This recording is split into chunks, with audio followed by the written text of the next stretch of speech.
propósitos de Dios son infalibles. Lo que Dios se propone hacer, lo hace y nadie se lo puede impedir. Entonces, el conocer nosotros los propósitos divinos es bien importante, porque eso nos va a dar certeza de que aunque tengamos dificultades, problemas, adversidades, aquello no puede ser estorbado y no puede ser impedido. Cuando algo falla, no podemos culpar a Dios. Esa falla se debió a un error humano indiscutiblemente.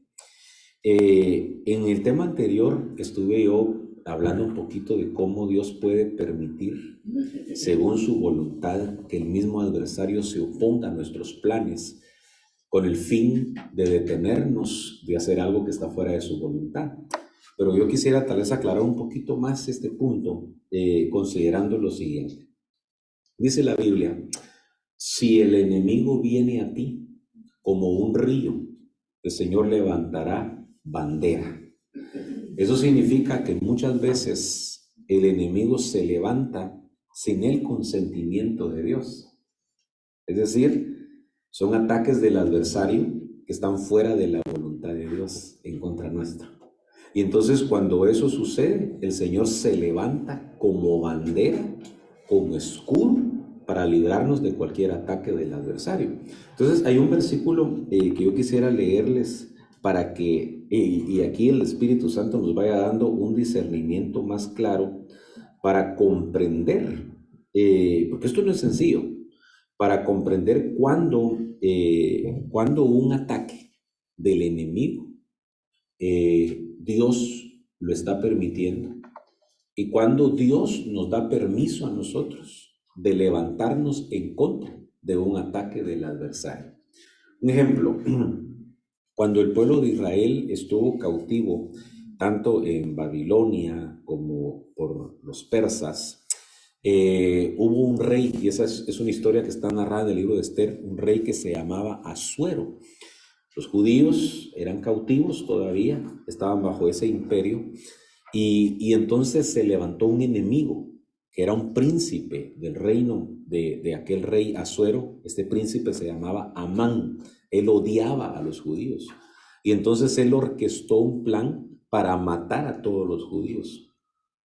Y entonces Mardoqueo, que era un judío, siervo de Dios, intercedió por su pueblo judío a través de la reina Esther.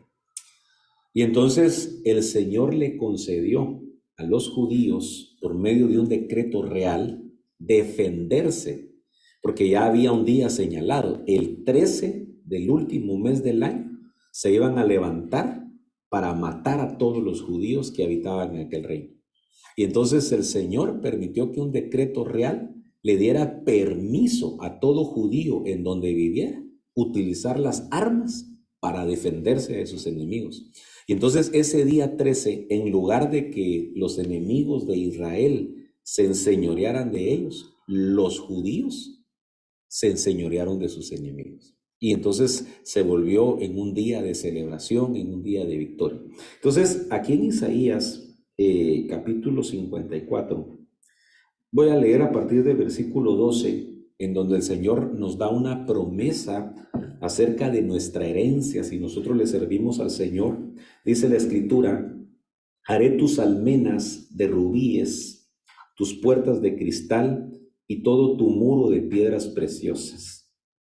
Todos tus hijos serán enseñados por el Señor, y grande será el bienestar de tus hijos. En justicia serás establecida, estarás lejos de la opresión, pues no temerás, y del terror, pues no se acercará a ti. Y este versículo me interesa, el 15. Si alguno te ataca ferozmente, no será de mi parte. Cualquiera que te ataque por causa de ti, caerá. He aquí yo he creado al herrero que sopla las brasas en el fuego y saca una herramienta para su trabajo, y yo he creado al devastador para destruir. Ningún arma forjada contra ti prosperará, y condenarás toda lengua que se alce contra ti en juicio. Esta es la herencia de los siervos del Señor, y su justificación viene de mí, declara el Señor. Entonces, aquí lo que el Señor está diciendo es que cuando nosotros estamos caminando dentro de su voluntad, cualquiera que se levante para atacarnos ferozmente no será de su parte. Entonces, ahí vamos a entender que un ataque feroz del enemigo no viene de parte de Dios. Y entonces ningún arma que se forje en contra nuestra va a prosperar. Porque entonces el Señor va a decir, ese enemigo no lo envié yo. Entonces ese enemigo se está levantando contra ti fuera de mi consentimiento. Entonces te doy autoridad para que lo destruyas. Pero eso no quita el hecho de que en algunos momentos Dios pueda enviar enemigos. Y tal vez les voy a citar así rápidamente un ejemplo. En el libro de Joel, capítulo 1, cuando el pueblo de Israel está en desobediencia y se alejó del Señor, el Señor les dijo que iba a enviar una plaga de langostas, la oruga, el pulgón, el saltón y el revoltón, para devastar la tierra. Y entonces llegó la langosta y empobreció al pueblo de Dios. Pero en el capítulo 2, cuando el Señor les da una palabra para hacerlos volver, volveos a mí de todo corazón, rasgad vuestras vestiduras, vuestro corazón y no vuestras vestiduras, y humillados con ayuno, con lamento, y etcétera, etcétera. El Señor le da una promesa al pueblo de Dios y le dice, te voy a restituir, te voy a devolver los años que se comió la oruga, el pulgón, el saltón y el revoltón. Y entonces dice, mi gran ejército que yo envié contra vosotros.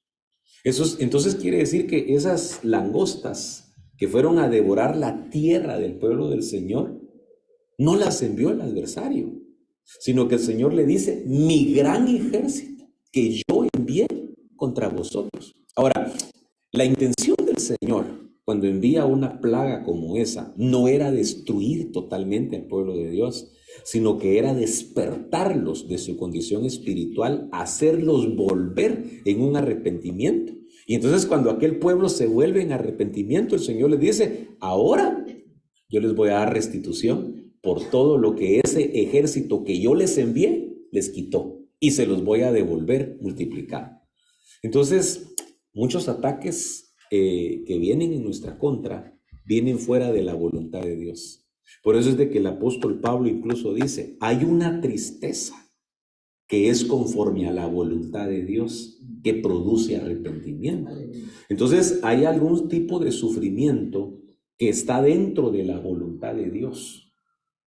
Pero si hay un sufrimiento que está dentro de la voluntad de Dios, quiere decir que el Señor lo permite con un buen propósito, porque sus planes, ya dijimos, son de bienestar y no de calamidad. Pero cuando viene un sufrimiento que no es conforme a la voluntad de Dios, sino que es el resultado de nuestras decisiones, el producto de nuestros planes, no podemos decir, eso vino de parte del Señor para formarme, para limpiarme, para perfeccionarme, sino que esa es una consecuencia de nuestras decisiones. Y eso es lo que voy a tratar con la ayuda del Señor explicarles en este segmento, que el Señor me dé la sabiduría para hacerlo. Entonces, quiero ir a Isaías, capítulo 55, versículo número 7, 8 y 9. Yo lo quiero leer en esta versión que es la Biblia latinoamericana para los hispanos. En el segmento de la mañana leí uno de estos 3 versículos, pero ahora quiero leer con el contexto lo que dice acá la Escritura. Que el malvado abandone sus proyectos y la persona inicua sus planes, que se convierta al Señor misericordioso, a nuestro Dios rico en perdón. Yo quiero que usted se dé cuenta que aquí hay un proceso, creo yo, de 3 pasos. El primero de ellos dice que el malvado abandone sus proyectos. El segundo de ellos es que la persona inicua abandone sus planes. Entonces habla proyectos del malvado y planes de la persona inicua. Y por último dice que se convierta al Señor misericordioso, a nuestro Dios rico en perdón. Entonces, para que uno se pueda convertir al Señor, que ese sería el tercer paso, pues uno tiene que abandonar sus planes. Uno tiene que abandonar sus proyectos. Entonces, para poder hacerlo, uno primero tiene que reconocer que hay proyectos y que hay planes en donde Dios no está presente. Y tal vez voy a poner un ejemplo.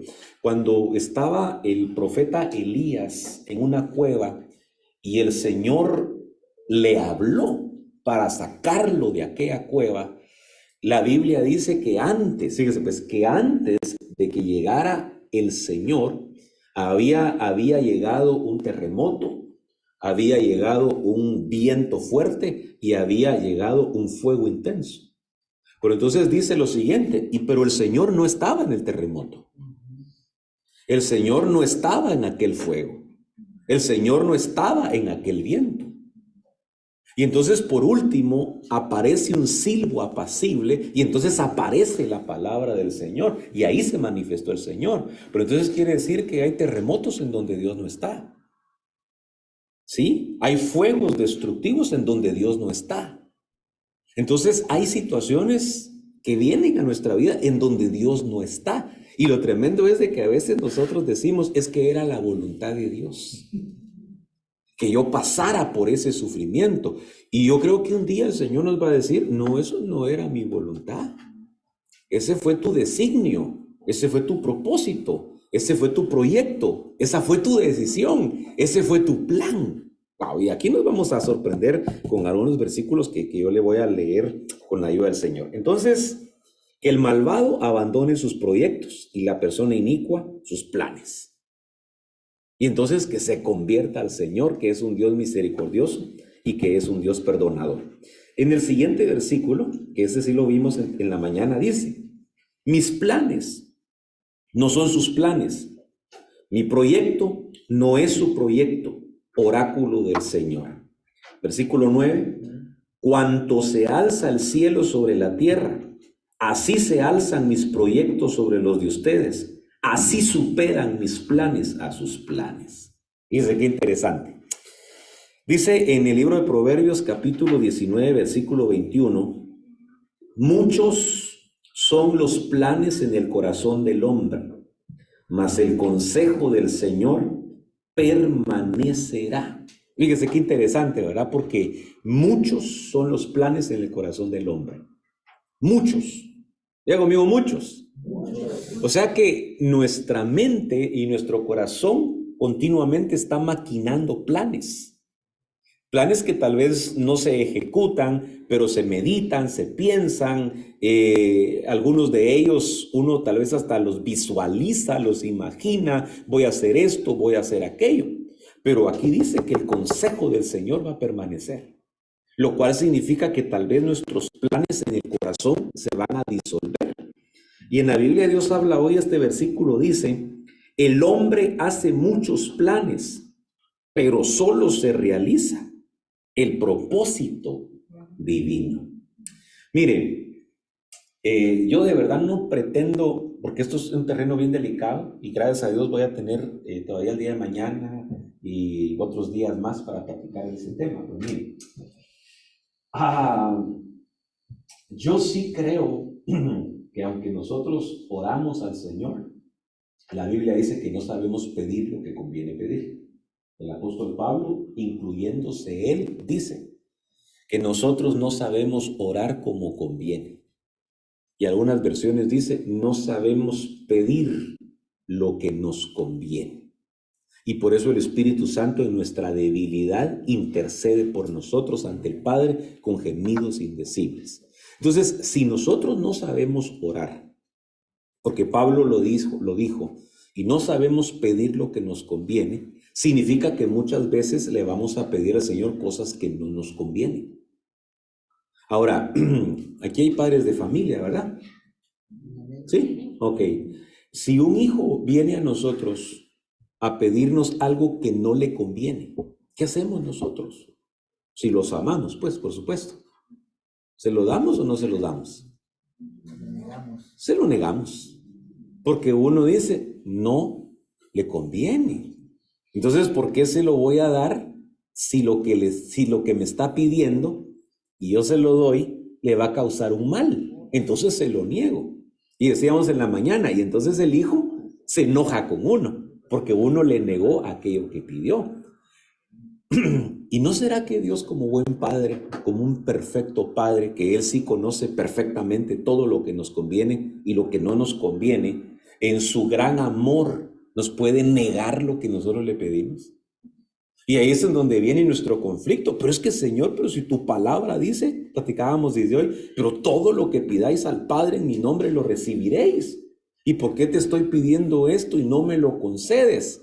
No es ni siquiera falta de fe, sino que seguramente el Señor sabe que en ese momento no nos conviene. Y entonces no nos concede lo que le estamos pidiendo, porque nos ama.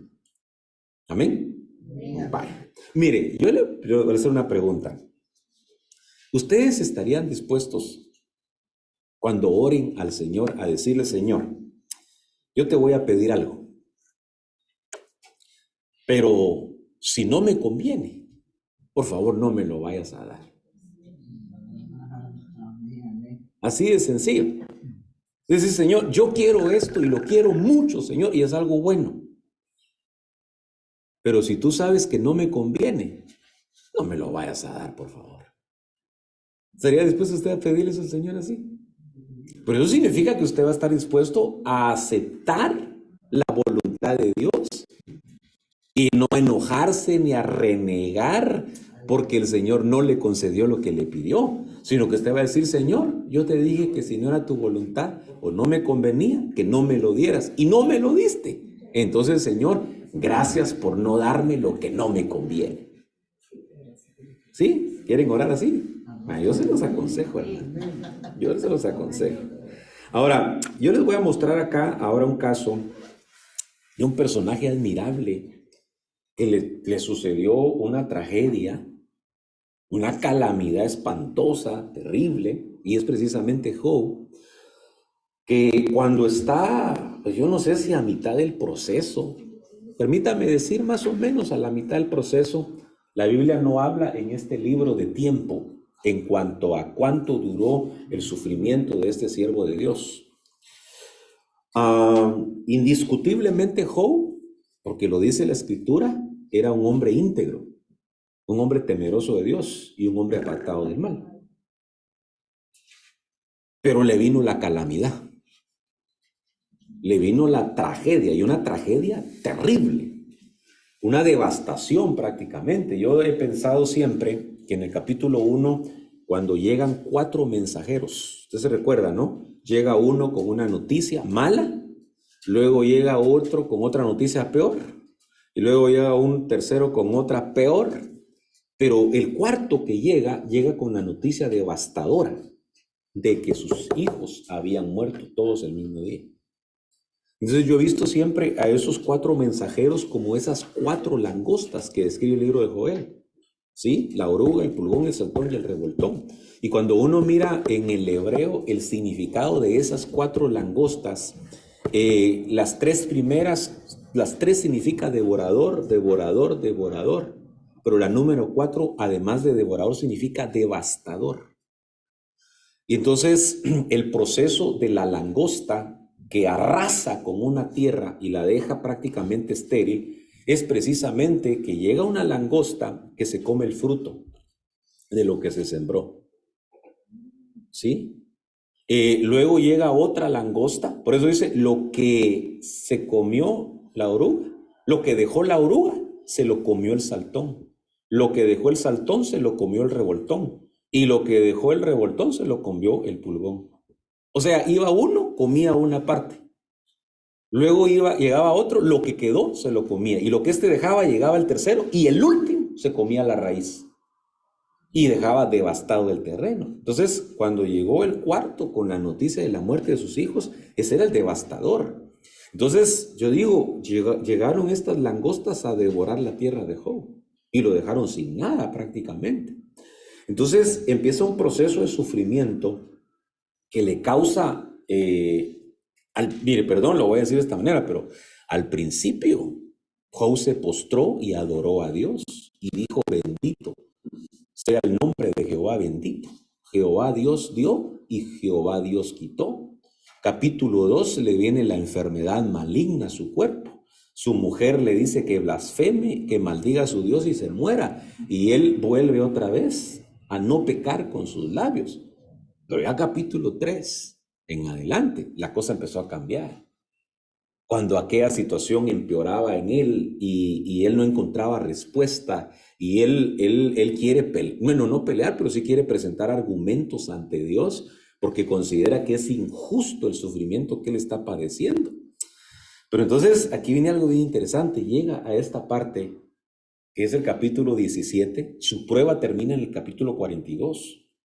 Entonces todavía está como que tal vez no ha llegado ni a la mitad de su sufrimiento. Pero entonces mire la condición de este hombre. Él dice aquí: mis días han pasado, se deshicieron mis planes, los deseos de mi corazón.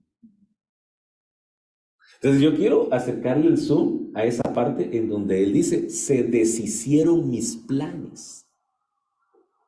Eso quiere decir que cuando le vino toda la calamidad que le ocurrió, todos los planes que Job tenía, o sea, era un hombre que tenía planes a corto plazo, mediano plazo, largo plazo.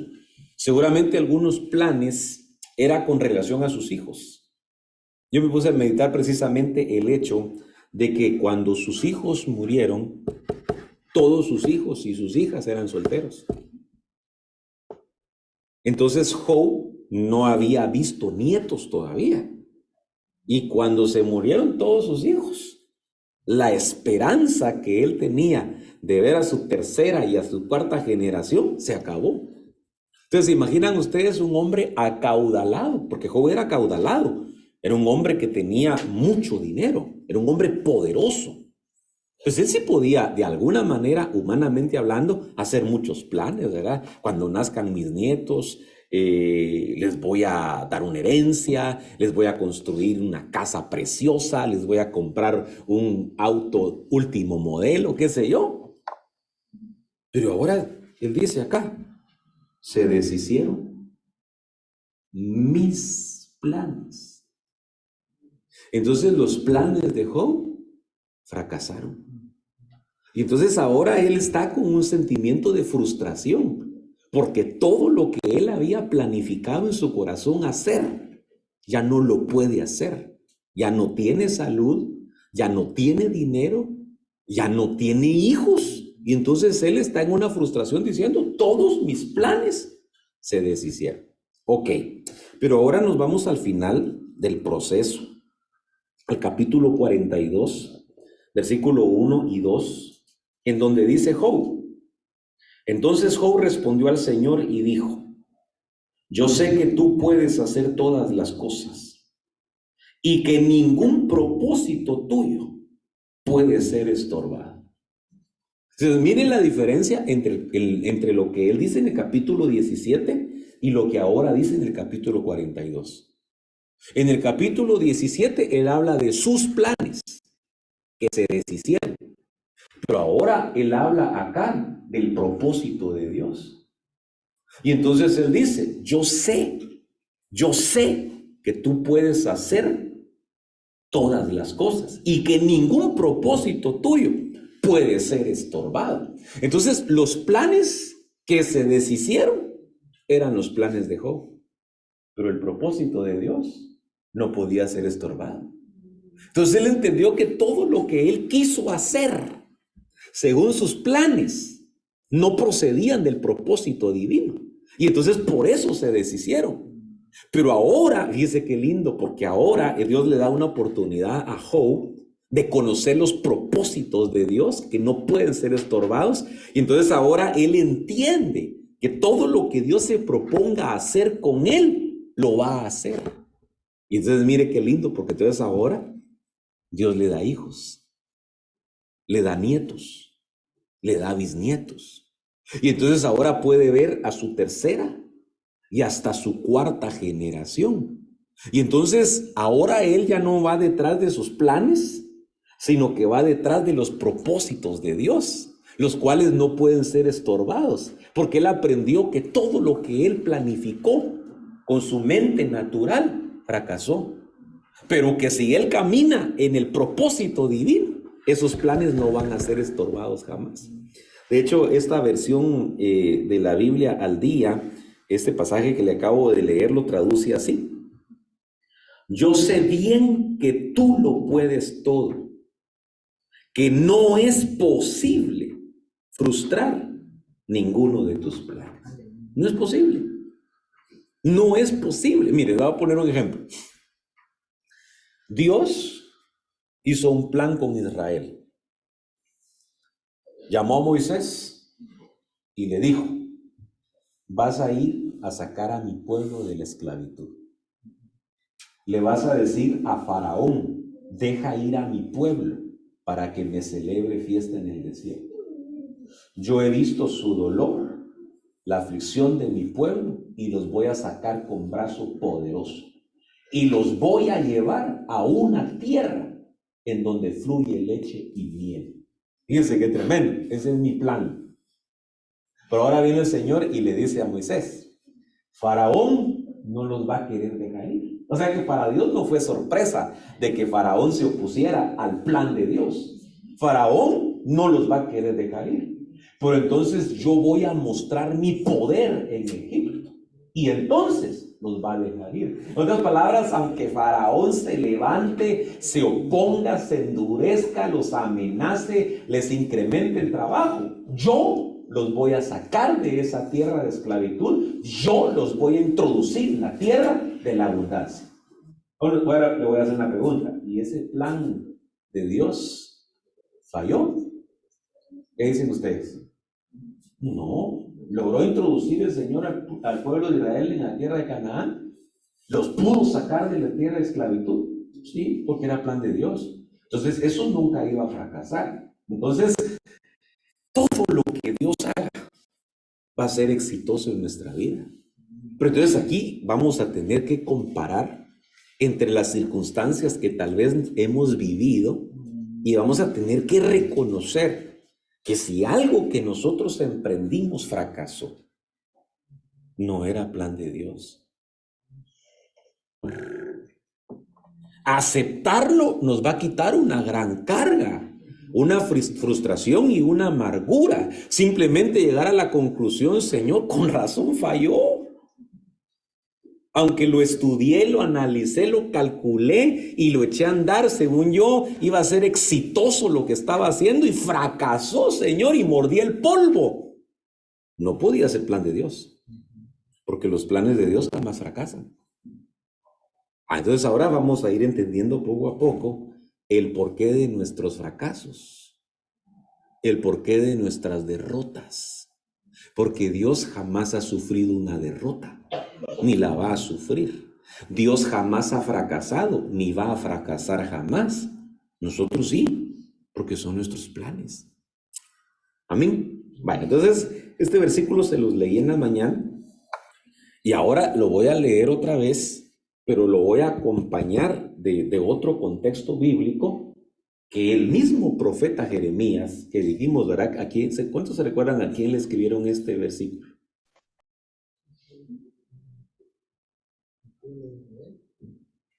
¿Cuántos se recuerdan? Leímos el contexto, ¿verdad?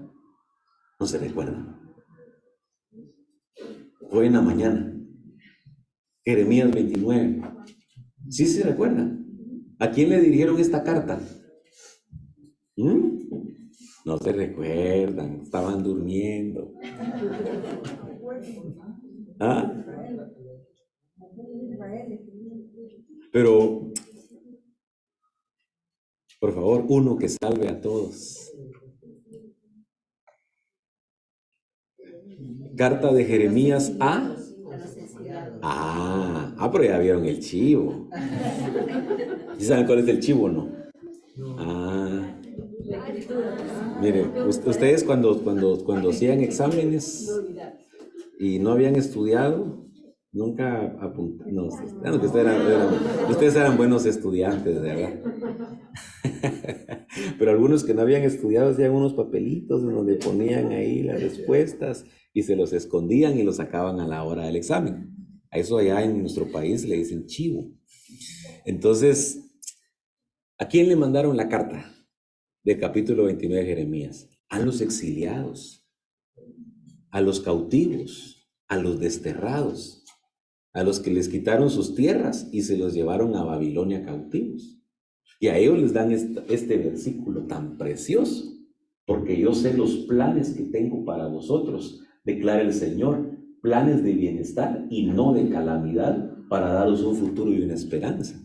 Entonces yo les explicaba en la mañana que la misma Biblia describe cómo son los planes de Dios. Número 1, ya vimos que Job dijo que los planes de Dios jamás fracasan. ¿Sí? Pero ahora Jeremías nos enseña que los planes del Señor son de bienestar, no son de calamidad. Pero ahora esta palabra calamidad, yo quiero que la miremos bajo el siguiente contexto. Jeremías 6:19. Dice la Escritura, oye tierra, he aquí yo traigo una calamidad sobre este pueblo. Ahora, cuando usted lee los primeros versículos o el contexto, está hablando del pueblo de Israel. Y el Señor le está diciendo a la tierra, es como que si el Señor estuviera llamando a la tierra como un testigo y le estuviera diciendo, mira tierra lo que le va a pasar a este pueblo. ¿Sí? Yo traigo una calamidad sobre este pueblo, el fruto de sus planes. Entonces yo subrayé esa parte. Número 1, calamidad. Número 2, el fruto de sus planes. Versículo anterior, yo sé los planes que tengo para vosotros. ¿De qué son los planes del Señor? Bienestar. Y de una vez dice, no de calamidad. O sea, el Señor está diciendo, mis planes jamás terminan en calamidad, terminan en bienestar. Pero en el siguiente versículo dice que el fruto de nuestros planes es calamidad. Entonces hay una gran diferencia. El resultado de los planes de Dios es bienestar. El resultado de nuestros planes puede ser calamidad. Entonces, cuando nosotros entramos en un proyecto, en un plan, si el plan termina en bienestar, plan de Dios. Pero si termina en tragedia, en calamidad, tenemos que aceptar, no era de Dios. Porque el Señor nos está enseñando por medio de su palabra cómo son sus planes. Bueno, voy rapidito. Aquí en Oseas, capítulo 8, versículo 1, en adelante, dice la Escritura. Fíjese, pues aquí es otro profeta, ya no es Jeremías, hablándole al mismo pueblo de Israel diciendo, aquí le dice el Señor al profeta, pon la trompeta a tu boca.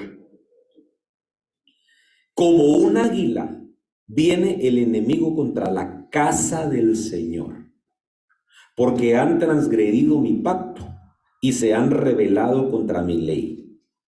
Claman a mí, Dios mío, los de Israel te conocemos. Israel rechazó el bien, el enemigo lo perseguirá. Entonces mire qué tremendo, porque aquí cuando el Señor le dice al profeta, toma la trompeta, pon la trompeta en tu boca, aquí le está hablando de dar un sonido de advertencia, porque viene un peligro sobre el pueblo del Señor. Y el Señor les está diciendo que el enemigo viene como águila y que los va a perseguir. O sea que lo tremendo, que el Señor aquí no les dice, pero yo me voy a levantar para detener al adversario que viene contra ti. No, el Señor les está anunciando lo que va a pasar nada más. Lo cual significa que el Señor va a esperar y va a permitir que aquel enemigo venga contra la casa del Señor. Hasta que aquel pueblo se vuelva al Señor y entonces el Señor mete su mano para librarlos y defenderlos de su adversario. Pero por algún momento, por eso es que el Señor le dice a Jerusalén en Isaías 54, por un momento te abandoné, pero te voy a recoger con gran compasión. Pero ese breve momento te abandoné significa que el Señor en algún momento, pudiendo meter su mano, para librarnos de un adversario, espera un momento para que nuestro corazón se humille delante de Él. Y uno tal vez diciendo, Señor, ¿y por qué no me ayudas?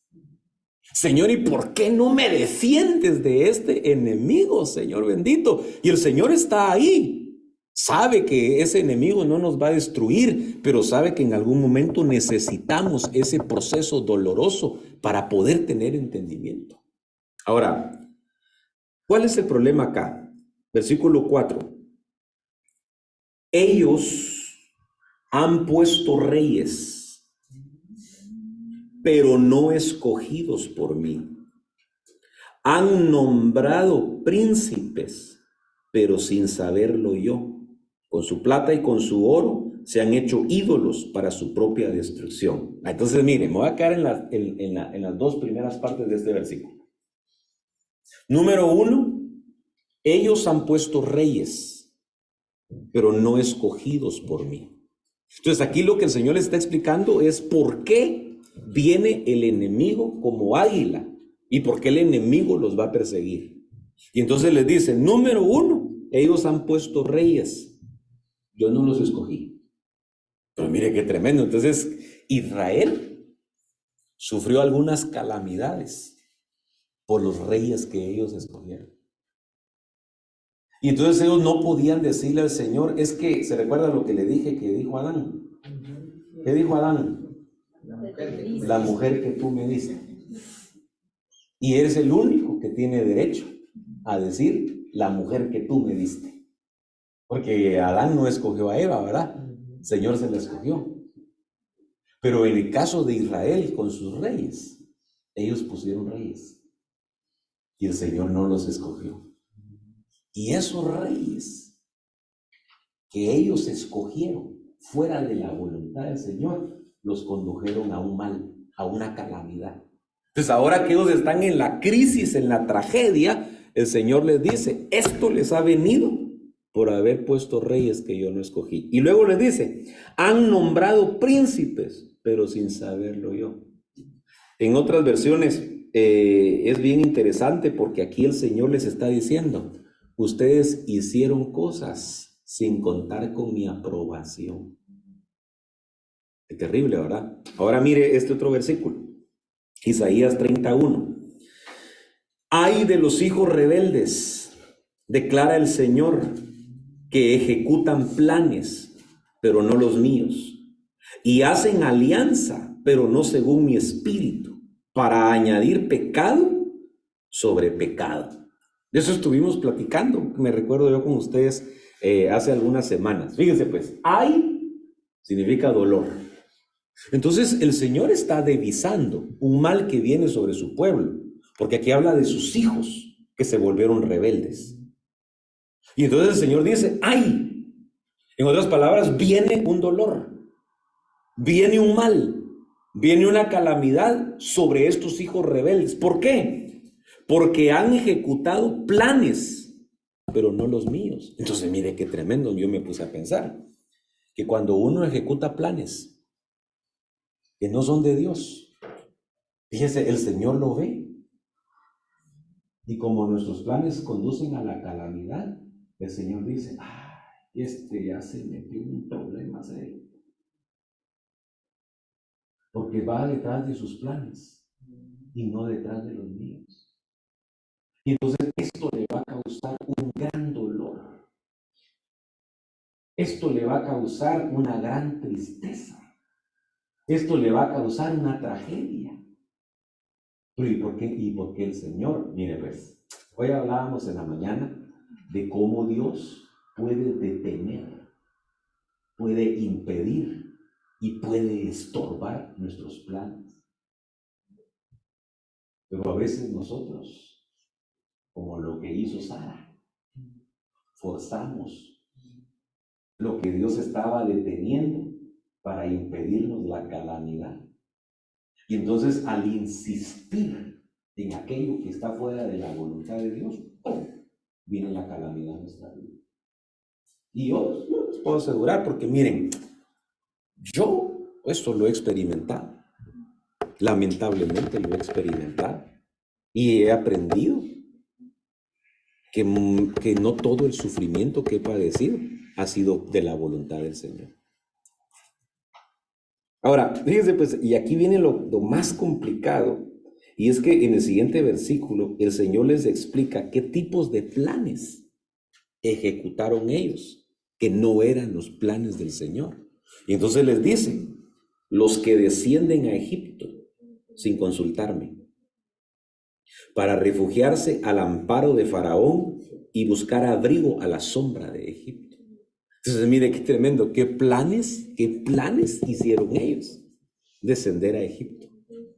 Y fíjense que esto es bien interesante porque Egipto en ese entonces, no viéndolo como una figura espiritual de lo que representa Egipto, que representa el mundo, o que representa opresión, sino que viéndolo como un país próspero, como una nación próspera. Fíjense qué interesante, porque cuando venía una crisis, venía un tiempo de hambre, muchos pensaban, vámonos a Egipto. ¿Por qué? Porque en Egipto había prosperidad, porque en Egipto había abundancia. Pero el problema no era descender a Egipto. El problema es lo que está ahí subrayado, sin consultarme. Entonces, todo lo que nosotros hacemos sin consultárselo al Señor, nos convierte en hijos rebeldes. Porque de alguna manera hacer algo sin consultarlo con el Señor es prepotencia, es autosuficiencia, es considerarnos capaces, de tal manera que no tomamos en cuenta a Dios como para preguntarle, Señor, ¿y a ti te parece bien lo que yo voy a hacer?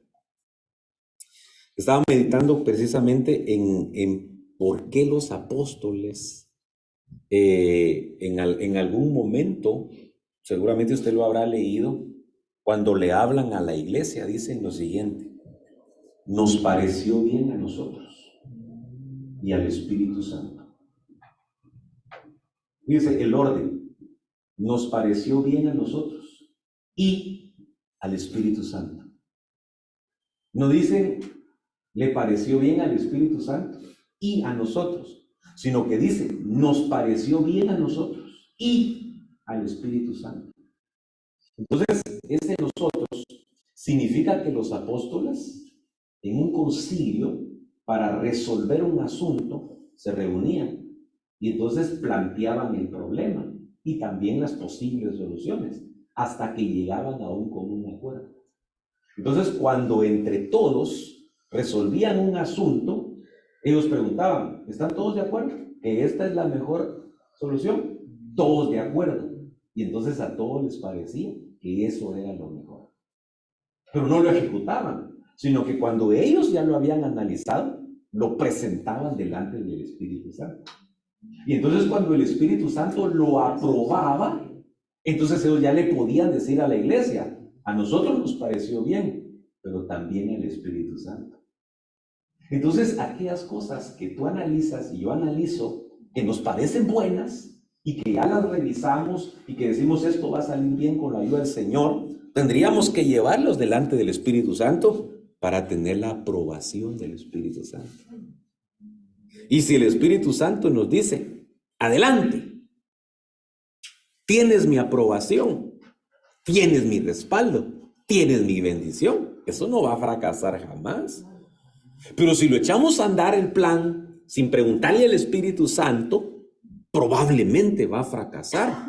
Y ¿sabe qué es lo tremendo? Que uno ya todo lastimado, todo herido y golpeado, llega con el Señor, Señor, ¿y por qué me pasó esto? Y va a venir la respuesta. Es que pusiste reyes y no me preguntaste. Hiciste alianzas, no según mi espíritu. Descendiste a Egipto sin consultarme. Oh, eso es terrible, hermano. Ahora, yo les estuve hablando hace un rato, de Abraham y el error que él cometió con Agar, la egipcia. Pero miren, ahorita yo le quiero enseñar, y de veras con el debido respeto, hermano, porque Abraham es el padre de la fe. Admiración y respeto para este hombre de Dios. Pero aquí está escrito esto. Miren, bueno, perdón, no, es aquí. Aquí está escrito esto. En la Biblia, Génesis capítulo 12, versículo 10. Y hubo hambre en la tierra, y Abraham descendió a Egipto. ¿Se recuerda lo que leímos? ¿Verdad? Hay de los hijos rebeldes que ejecutan planes, pero no los míos, que hacen alianzas, pero no según mi espíritu, para añadir pecado sobre pecado.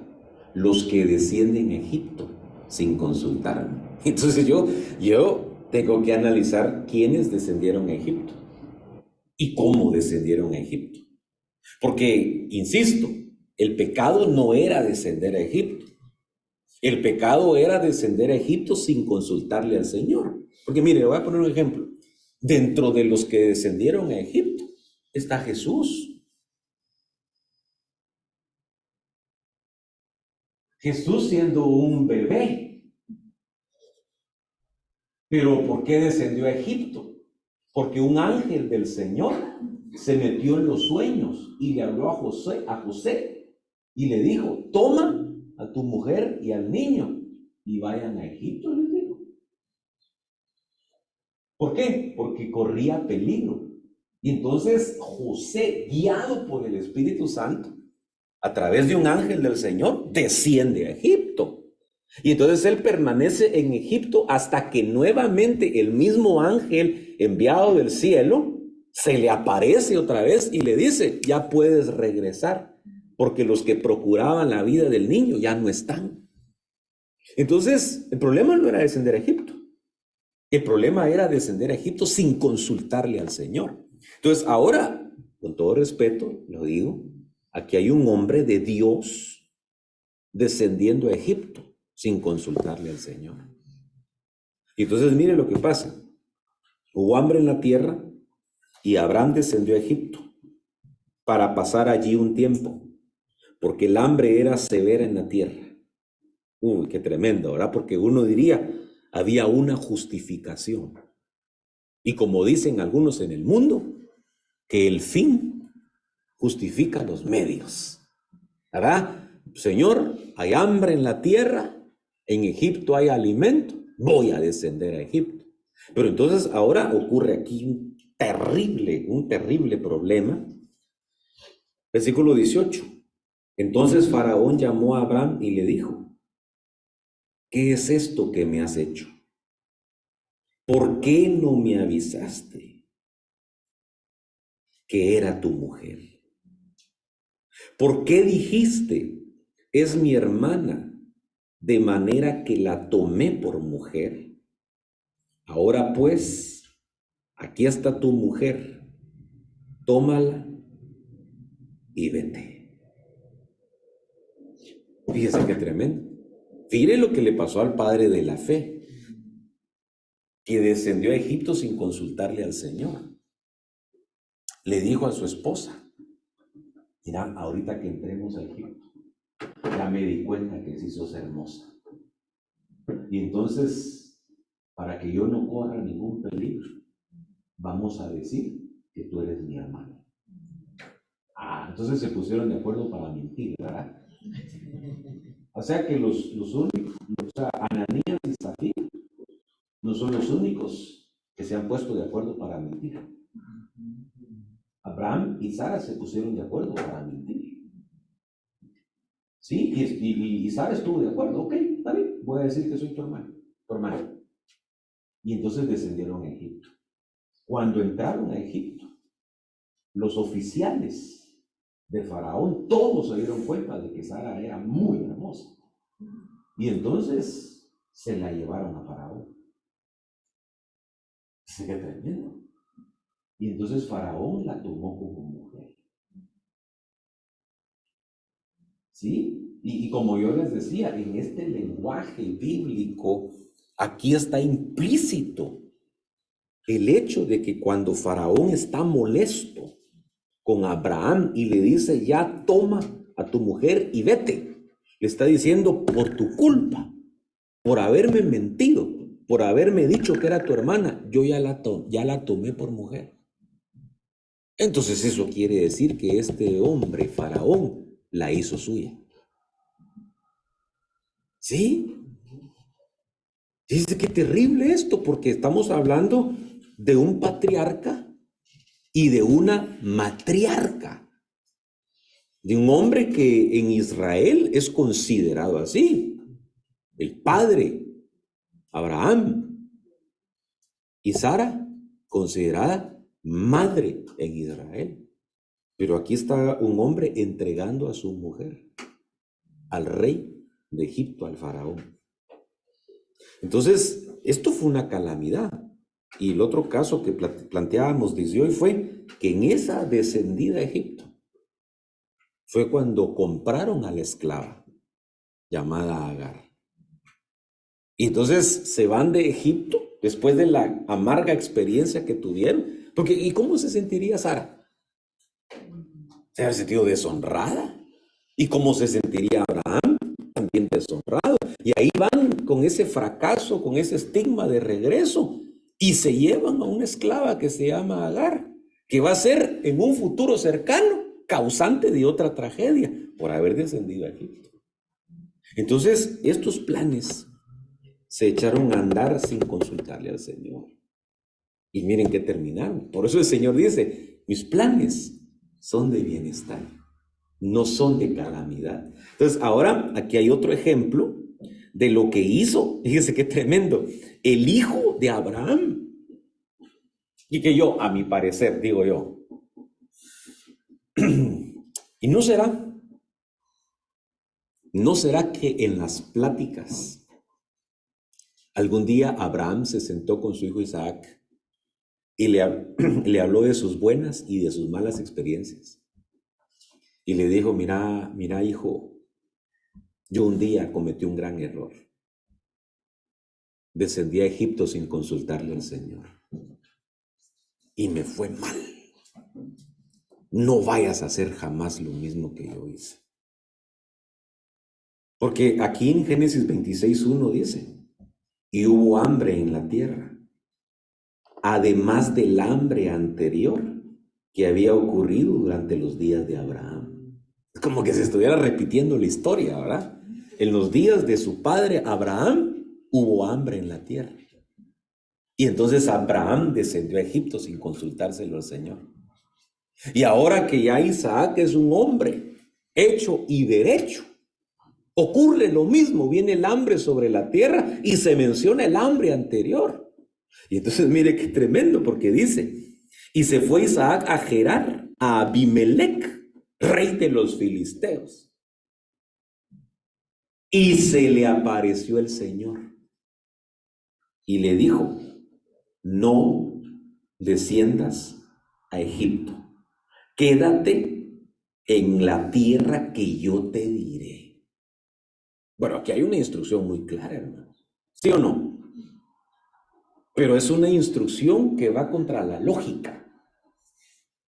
Es una instrucción de Dios que va contra el razonamiento. ¿Por qué? Porque lo lógico, considerando que Egipto era un país de abundancia, un país próspero, lo lógico era que cuando venía hambre sobre la tierra, todos descendían a Egipto. Y nosotros vemos esa lógica, incluso vemos a Jacob con sus hijos cuando vino hambre sobre ¿se acuerdan de los 7 años de las vacas flacas?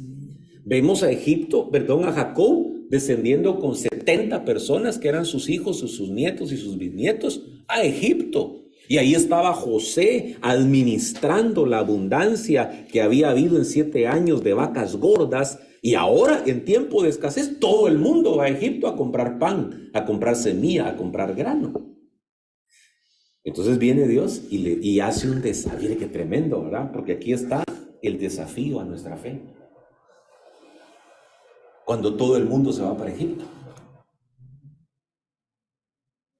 Porque es lo lógico. Y de repente viene una orden de Dios contra la lógica, diciendo, tú no desciendas a Egipto. Ala, Señor, pero ¿y cómo le voy a hacer? Porque ya viene el hambre sobre la tierra. Y entonces mire lo que le dice el Señor. Quédate en la tierra que yo te diré. No vayas detrás de tus planes. ve detrás de mis planes. Mire qué lindo esto. No vayas detrás de tus planes, ve detrás de los míos. Pero eso se necesita fe. Para eso se necesita fe. Y entonces mire lo que le dice el Señor. Reside en esta tierra y yo estaré contigo y te bendeciré, porque a ti, a tu descendencia, daré todas estas tierras y confirmaré contigo el juramento que juré a tu padre Abraham.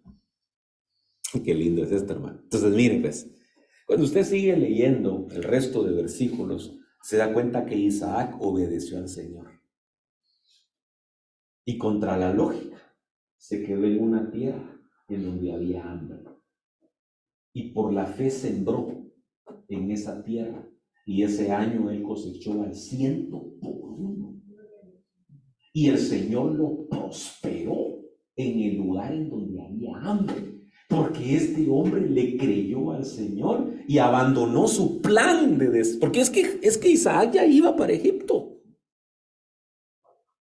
Y cuando el Señor se le aparece, le dice, no desciendas a Egipto, quédate en esta tierra, aquí te voy a prosperar, aquí te voy a bendecir. Isaac se atrevió a creerle al Señor. Y perdón, esto no lo dice la Biblia, es una pensada mía. ¿Y no será que se acordó de lo que le pasó a Abraham en Egipto? ¿Y no será que Abraham sí le contó alguna vez? Mira, con tu mamá tuvimos una experiencia, papito. Nos fuimos a Egipto en el tiempo de hambre y nos fue terrible, una calamidad. Antes de descender a Egipto, mejor preguntarle al Señor. Y si Él te dice que no, no vayas. ¿Y no será que por eso se le apareció el Señor a Isaac?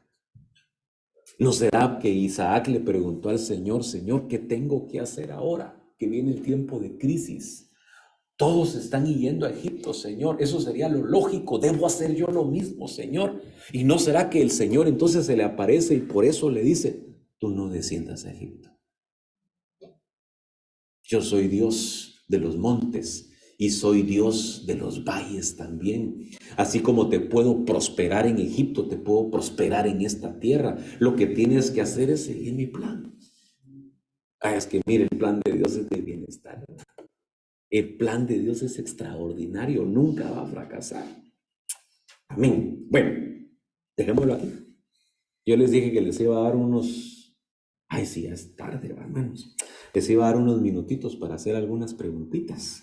Si es que las hubiera, yo quisiera pues tomarme unos minutitos para tal vez explicar un poquito mejor, aclarar,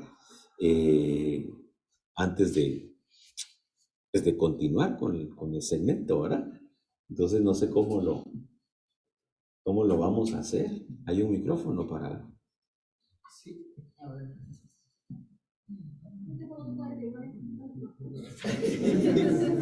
Ahí va el micrófono, preguntó.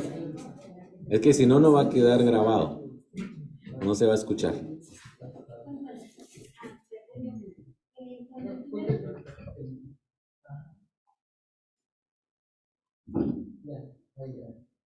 Cuando el primer Samuel, de la parte dice, yo no soy yo para ti mejor que 10 hijos, cuando usted está hablando de Ana, de que las mujeres más importantes de la Biblia siempre han sido estériles, cuando está toda la gente estéril,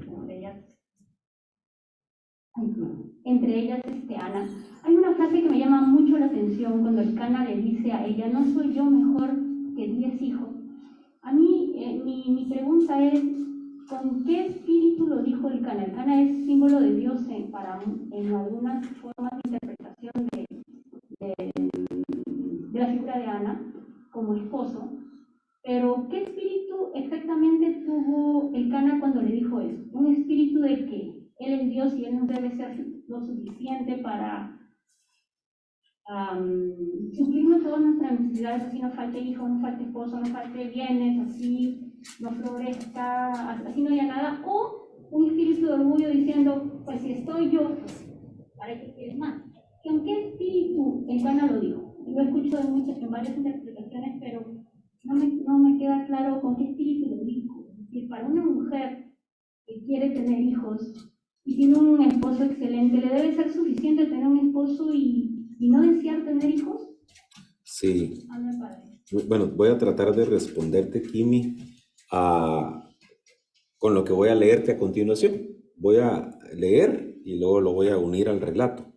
Dice Ruth capítulo 4, versículo 13. Booz tomó a Ruth y ella fue su mujer y se llegó a ella y el Señor hizo que concibiera y ella le dio a luz un hijo. Entonces las mujeres dijeron a Noemí, y uno diría, pero si Noemí no tiene nada que ver aquí, ¿verdad? En la historia. Dijeron a Noemí, es que voy a leer, es que la que tuvo el hijo fue Ruth, ¿sí? El Señor hizo que concibiera y ella dio a luz un hijo, Ruth, la moabita. Entonces las mujeres dijeron a Noemí, bendito sea el Señor que no te ha dejado hoy sin redentor, que su nombre sea célebre en Israel. Sea Él también para ti restaurador de tu vida y sustentador de tu vejez, porque tu nuera que te ama y es de más valor para ti que 7 hijos, le ha dado a luz. Sí, pero mira qué interesante lo que le están diciendo las mujeres a Noemí. Tu nuera que te ama es de más valor para ti que 7 hijos. Ahora, ¿por qué se lo está diciendo? Porque Noemí había perdido a sus 2 hijos. Bueno, había perdido a su marido primero y luego murieron sus 2 hijos, Malón y Quelión. Y entonces se quedó viuda. Bueno, y lo otro no tiene nombre, ¿verdad? Que haya perdido a sus hijos. Y entonces ella consideró, porque lo dice así, me fui llena y regresé vacía. Y estaba su nuera a la par de ella. Entonces, su pérdida, su ausencia, su carencia, no le permitía valorar lo que tenía. Y ahora estas mujeres que lograban ver el valor que tenía Ruth como una nuera extraordinaria, le están diciendo, tú no te has dado cuenta, porque te has estado quejando, has llorado amargamente la pérdida de tus 2 hijos, y no te has dado cuenta que tu nuera vale lo de 7 hijos. Entonces, lo que yo miro es que cuando uno no adquiere lo que desea, como en el caso de Ana, o pierde lo que tenía, uno corre el riesgo de fijarse tanto en lo que no tiene o en lo que perdió, que deja de valorar lo que tiene, que es una bendición extraordinaria. Entonces, lo que le pasaba a Ana era que como ella estaba ensimismada en su deseo de tener un hijo, ella no se daba cuenta del marido que tenía. ¿Sí? Es decir, ya ni atención le ponía a su esposo. Y ahí en el relato bíblico dice que su marido la amaba y por eso le daba una doble porción. Eso significa que como que su esposo le daba cierta preferencia. Yo sé que pues en este tiempo cualquiera juzgaría mal ver a un hombre que tiene 2 mujeres y un camino, ¿verdad? Y bajo el mismo techo, ¿verdad? Pero en ese tiempo era una situación distinta, ¿verdad? Que no se considera el hecho de que por qué el Cana tenía 2 mujeres, a Penina y a Ana, ¿sí? Y que Ana no está resentida ni molesta porque su marido tiene a otra, sino que su problema es no tener hijos. Entonces, yo creo que cuando el Cana le está diciendo, no soy yo mejor que 10 hijos. Le está diciendo, mira, ¿por qué no te das cuenta que aunque Dios te ha negado tener hijos, me tienes a mí? En otras palabras, ¿y por qué no llenas el vacío de tu corazón conmigo? Yo estoy para ti. Entonces, yo creo que el espíritu que había de alguna forma en el Cana era hacer reaccionar a Ana, de que no estuviera fija solamente en lo que no tenía, sino que valorara las bendiciones que ella ya tenía en ese momento. Entonces, por eso yo leí el ejemplo de Noemí, porque ella se consideraba que estaba vacía y que ya no tenía nada, que ya no tenía futuro y tenía una nuera que valía por 7 hijos, ¿verdad? Entonces, yo creo que el espíritu sería que hay cosas que no tenemos, que hay cosas que deseamos, que a veces no nos permiten ver las cosas valiosísimas que ya tenemos. Y entonces terminamos menospreciando lo que tenemos y no le damos el valor que deberíamos de darle a lo que Dios ya nos dio. Y eso creo yo que se llama insatisfacción. Eso es la insatisfacción entre paréntesis. Cuando uno mira a este enemigo de Israel en el libro de Esther que se llamaba Amán, él llega con su familia. Fíjense pues, él era príncipe en un reino poderoso y lo ascienden por encima de todos los príncipes y le dan un gran honor y entonces le dan riqueza con todo eso. Y entonces él llega a su casa y le cuenta a su familia de todos los logros que tiene. Y le dice, pero a pesar de eso, sigo insatisfecho por causa de ese judío Mardoqueo, que cuando yo entro no se postra para besarme la mano. Entonces, él le ponía más atención al hecho de que había un judío Mardoqueo que no se postraba ante él y no se daba cuenta de todo lo que tenía.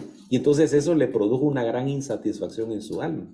Entonces yo creo que Ana estaba insatisfecha por lo que no tenía y no le daba valor a lo que tenía. Y por eso su marido le dijo, mira, ya aquí estoy yo, ya ni atención me pones, ¿verdad? Amén. Para servirte. ¿Alguien más? ¿Quieren preguntar? ¿Tienes otra? Ah, Sí, hermana. Mi prima quiere una pregunta. Adelante. Yo tengo dos preguntas. Dos. pastor, buenas noches. ¿Qué significa una persona inicua? Ok. Fíjate que en cortas palabras, la palabra inicuo significa sin ley. Eso significa literalmente, sin ley. El inicuo es el que no reconoce autoridad, el que se rebela contra la autoridad, el que no respeta ley. Eso significa inicuo, sin ley.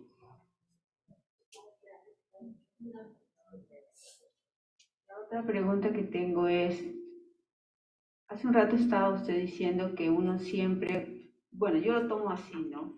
Cuando uno va a tomar cualquier decisión o quiere hacer algo, uno siempre debe encomendarse al Señor y pedirle al Espíritu Santo, ¿verdad? Ya. ¿Cómo saber cuando Dios te está hablando o el Espíritu Santo te está guiando? ¿Cómo tú sabes? Ejemplo, ¿no?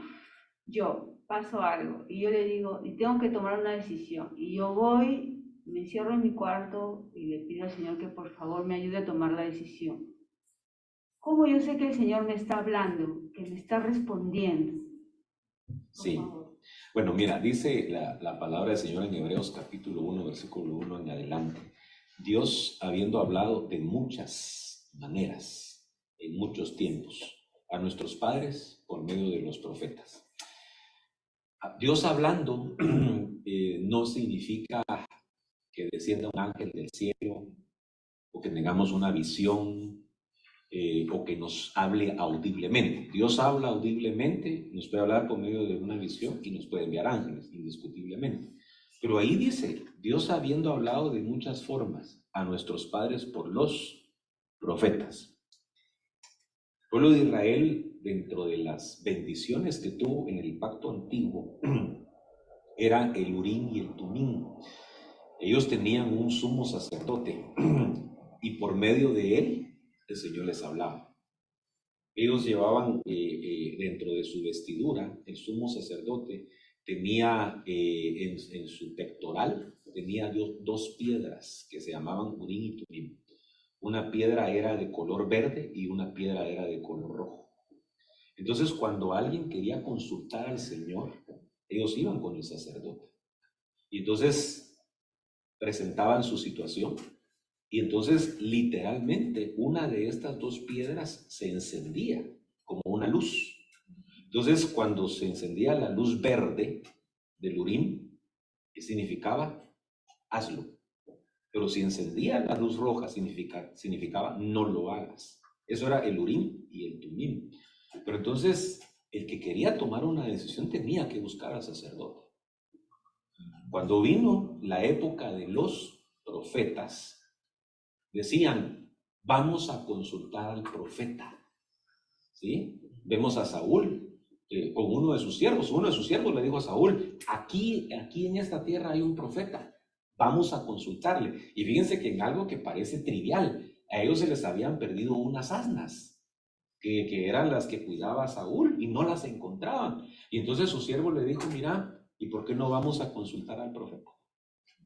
¿Sí? Entonces, que Dios nos hable no significa que nos hable directamente o de una manera sobrenatural, lo puede hacer, pero Dios para eso nos da ministros. Entonces, dice la Escritura, en la multitud de consejeros está la sabiduría. Entonces, no se trata de que yo ore solamente a Dios, sino que yo puedo preguntar y con una autoridad y plantear mi situación. Hermano, quiero pedir consejo, yo quiero tomar una decisión y tengo estas alternativas. Ahí ya empezó la humillación en el corazón, porque uno está aceptando la ayuda de Dios a través de otra persona que es imperfecta, que es falible, etcétera, ¿no? Entonces, yo creo que la consejería en la toma de decisiones es vital para que Dios nos hable. Dios puede hablar en sueños, Dios puede hablar en una visión, pero yo creo que Dios nos ha dejado precisamente a los ministros para que nosotros pidamos consejo allí. Y ahí vamos a recibir la orientación de parte de Dios. Amén. Y hay otra cosa. Hay como que algunos, como termómetros espirituales, que son como indicadores de que uno va por buen camino, ¿sí? Por ejemplo, cuando uno está en una toma de decisión y siente paz en su corazón, gozo con lo que está haciendo, eso puede ser un buen indicador. Pero cuando hay duda, cuando hay temor, cuando hay inseguridad, la Biblia dice que todo lo que procede de la duda es pecado. Entonces, si hay duda, yo creo que es mejor someterlo bajo autoridad y pedir el consejo y no hacer nada antes de estar seguro, ¿verdad?, que es Dios el que está respaldando. Muy bien. Ay, a ver, pastor, ahora que con la respuesta que le ha dado la hermana, porque porque es el propósito, ¿cierto? Dios se mueve por propósitos, por elecciones, la voluntad es el deseo de Dios, ¿cierto? Ahora cuando yo estaba con la respuesta que le dio, a ver, me ayuda a mí mucho el plano de lo que usted nos enseñó, ese es mi 30-60-100, porque la voluntad de Dios va en evolución. O sea, mi perspectiva es esta sobre la voluntad de Dios. Cuando usted le da la respuesta a la hermana, a ver, el ministro, claro, el que manejaba el Urim y el Tumim era el sacerdote, es el ministro. Y si estamos hablando del 30-60-100, entonces la perfecta voluntad de Dios, o la voluntad perfecta, que es supuestamente de la que queremos alcanzar, el 100%, ese es la manejan los sacerdotes o los ministros, porque si lo enfoco a ver así, la voluntad perfecta de Dios no tiene que ver con nada de esta tierra o nada banal y secular. Tiene que ver con cosas, a ver, usted hablaba, cualquier disputa o cosas banales, iban al sacerdote y las piedras se encendían. Entonces, vuelvo a este texto que hablaba yo usted de Samuel. Eso es lo que quiero saber, porque como hay 30-60-100, buena, agradable y perfecta, Romanos asocia que la voluntad está ligada al pensamiento, ¿no? Renovados por la transformación de vuestra mente. Entonces, dice en 2 Samuel que yo me voy a levantar un sacerdote fiel. Cuando le da la respuesta me vino al hermano, que haga conforme a los deseos y a la voluntad de mi corazón. Entonces, hay un orden dentro de la iglesia. con respecto a la voluntad perfecta hablo. Entonces está dada para ser ministrada o administrada por los ministros o por una mente sacerdotal o por lo que en este momento, bueno, es el tema que yo estoy enfocado, pastor, en este tema del soldado. ¿O será que la condición de la mente tiene que alcanzar para manejarla perfecta o poder entenderla? Y yo entiendo, a ver, no sé si estoy equivocado, pastor, que no tiene que ver con nada de esta tierra la voluntad de Dios.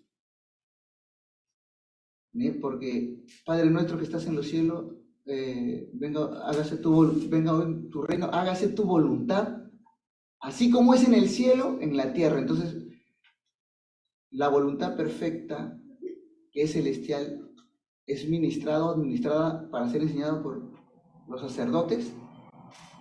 Sí, bueno, de hecho ahí Romanos 12 empieza diciendo, ¿verdad? Os ruego por las misericordias del Señor que presentéis vuestros cuerpos en sacrificio vivo, santo y agradable a Dios, que es vuestro culto racional. Y luego dice, ¿verdad? No os conforméis a este siglo, sino transformaos por medio de la renovación de vuestro entendimiento, para poder comprobar cuál es la voluntad de Dios, lo bueno, lo agradable y lo perfecto. Entonces es un proceso, ¿verdad? Que empieza con un sacrificio, ¿sí? En el altar del Señor, la renovación del entendimiento. Y entonces uno puede llegar a verificar cuál es la voluntad de Dios. Pero lo que tú decías del atrio, el lugar santo y el lugar santísimo, ¿qué significa? Significa lo bueno, lo mejor y lo excelente. En donde uno, si va evolucionando, ya no se conforma con que sea bueno, sino que busca que sea agradable. Y si sigue evolucionando, ya no se conforma con que sea agradable, sino que quiere que sea perfecto. ¿Sí? Voy a poner un ejemplo. Yo les recordaba que Pablo dice que nosotros no sabemos pedir lo que conviene. Lo que conviene es parte de la evolución, porque Pablo dice, todo me es lícito, pero no todo me conviene. Entonces puede haber un cristiano que se conforma con lo lícito. Y entonces viene y pregunta, hermano, ¿será lícito? ¿Sí? Voy a poner un ejemplo y que espero que no me van a tomar a mal lo que voy a decir. Hermano, ¿será lícito que yo en mi almuerzo, cuando coma una carnita asada, una parrilla, me tome una copita de vino?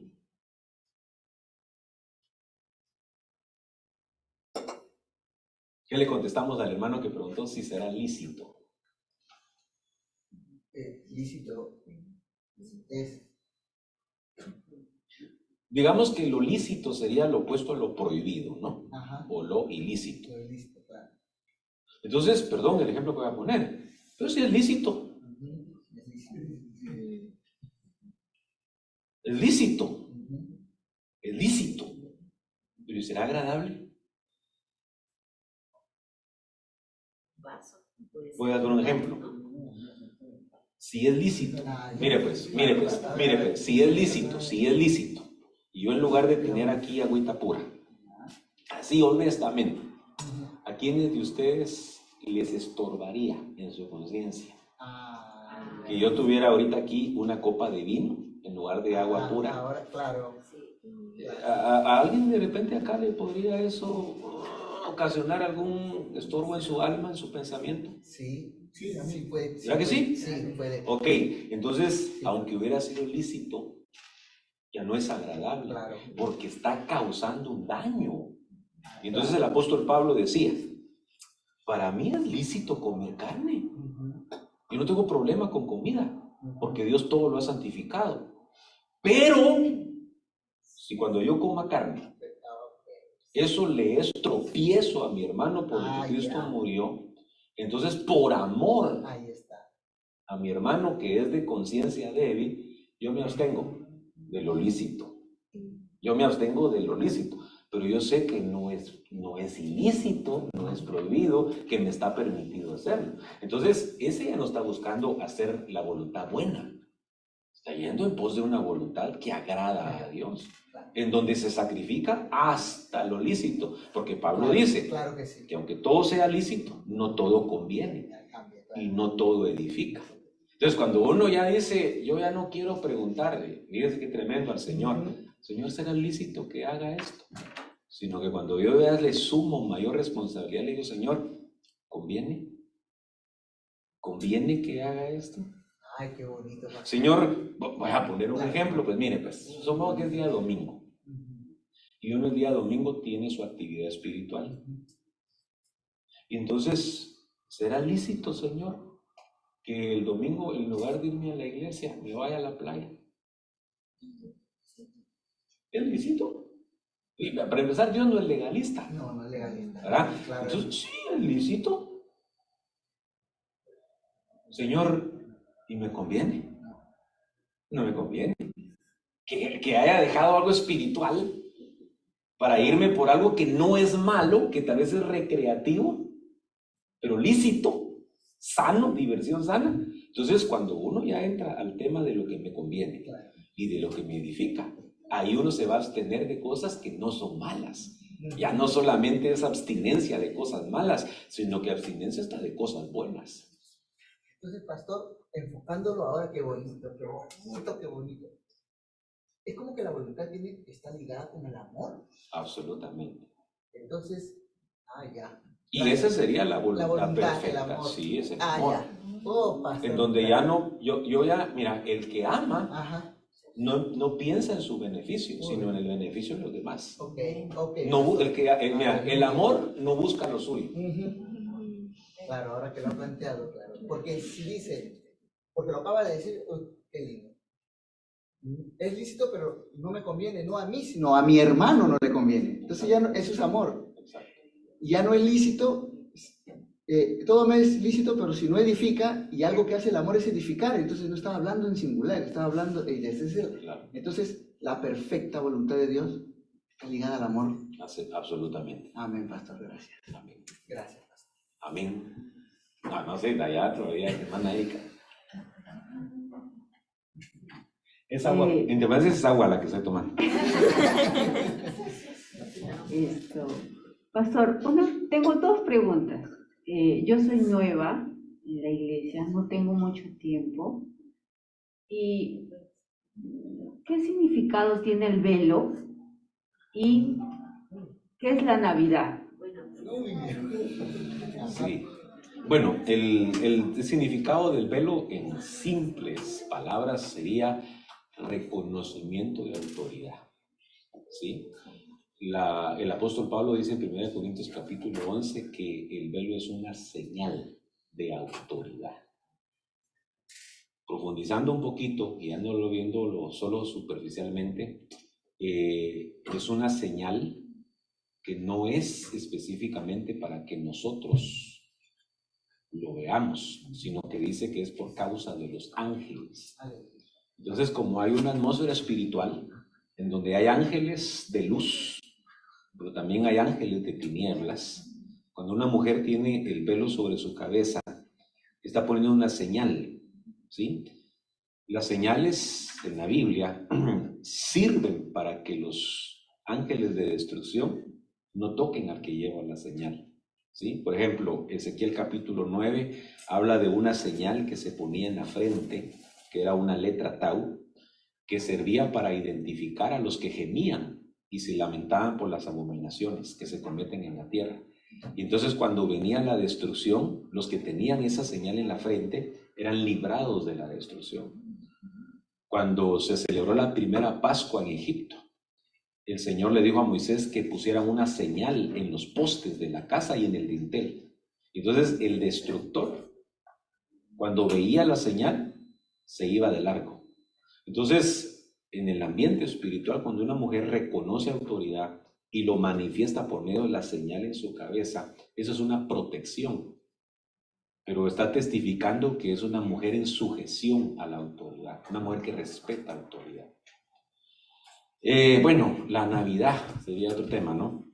La Navidad es una fiesta pagana, que como bien dice mi pastor, no hay que ir a la Biblia a descubrir la Navidad como fiesta pagana, sino que hay que ir a una enciclopedia, ¿sí? Una enciclopedia secular que nos deja ver cuál es el origen de la Navidad.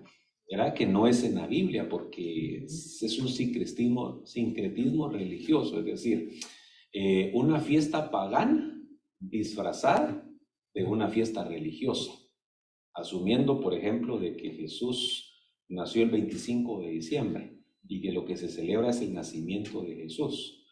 Se puede comprobar, y eso no necesariamente con la Biblia, sino que con la historia, ¿sí? Que Jesús no nació en el mes de diciembre.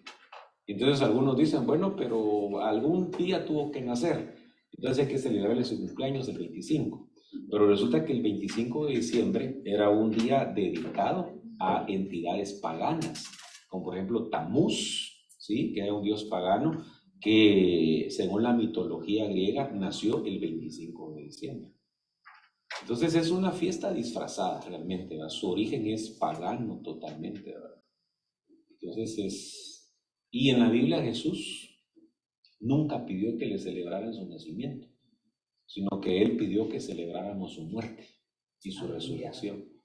Y eso es lo que hacemos cada vez que participamos de la Santa Cena. Estamos celebrando su muerte y su resurrección. Amén. Amén.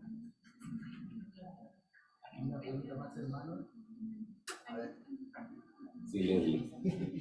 Estaba pensando, pregunto o no pregunto. En el segundo servicio usted habló sobre, nos estaba explicando sobre el yugo desigual. Entiendo yo que aplica para un cristiano o cristiana casado con alguien que es de otra religión, ¿verdad?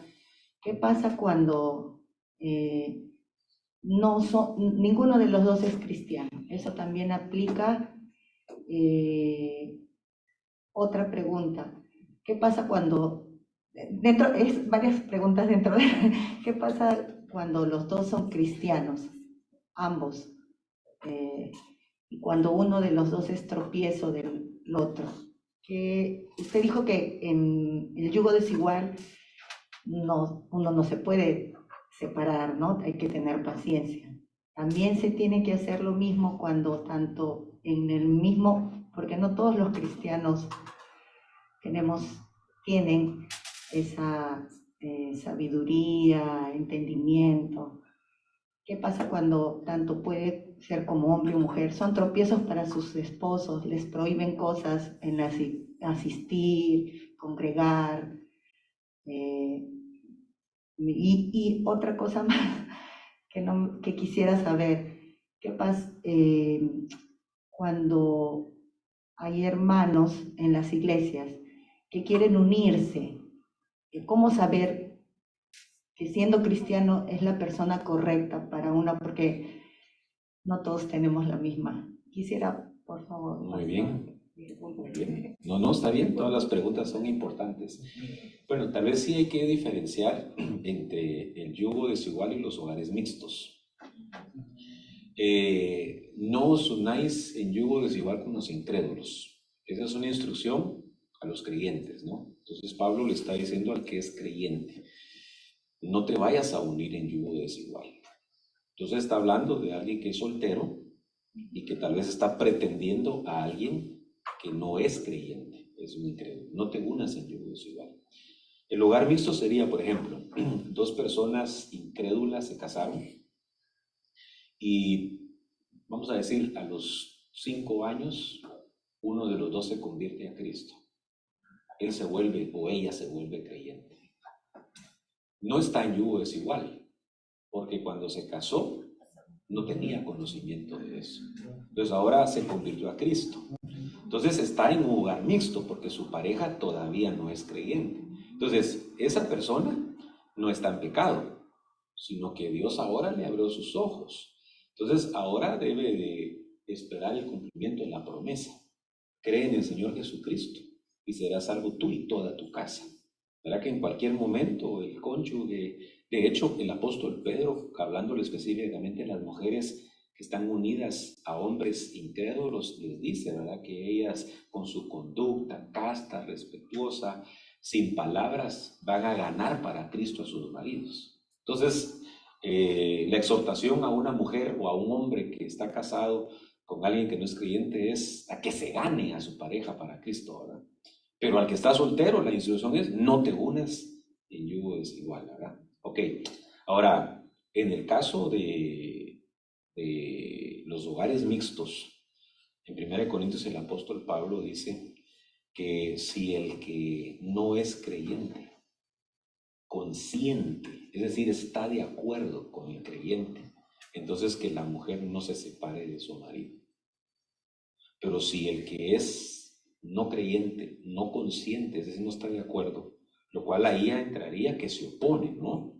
Porque hay muchos hogares mixtos en donde cualquiera de los dos no es creyente, pero no se opone a que el que es creyente busque de Dios, se congregue, le sirva. Pero cuando ya se vuelve en tropiezo, ahí dice la Escritura que se separe, porque a paz nos llamó el Señor. Entonces, cuando ya hay oposición en el hogar para que el que es creyente busque de Dios, Dios sí le da la libertad de ese yugo.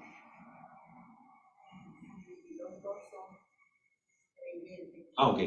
Si hay dos creyentes, solo que uno está en un nivel espiritual más avanzado que el otro, lo que la Biblia dice es que el que es más espiritual sobrelleve al que es menos espiritual.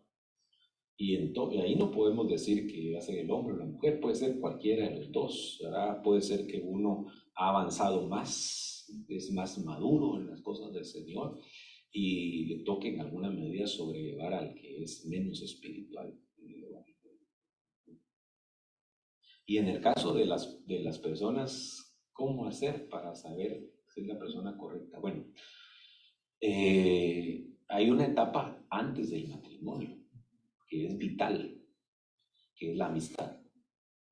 Entonces, cuando un jovencito, una señorita, dentro de la misma iglesia o con alguien que es creyente, quieren tener una relación sentimental, pues lo que tienen que hacer es conocerse, ¿verdad? Ahí no hay ningún compromiso, ahí no hay ningún pacto, lo cual significa que en cualquier momento pueden dar marcha atrás a esa relación.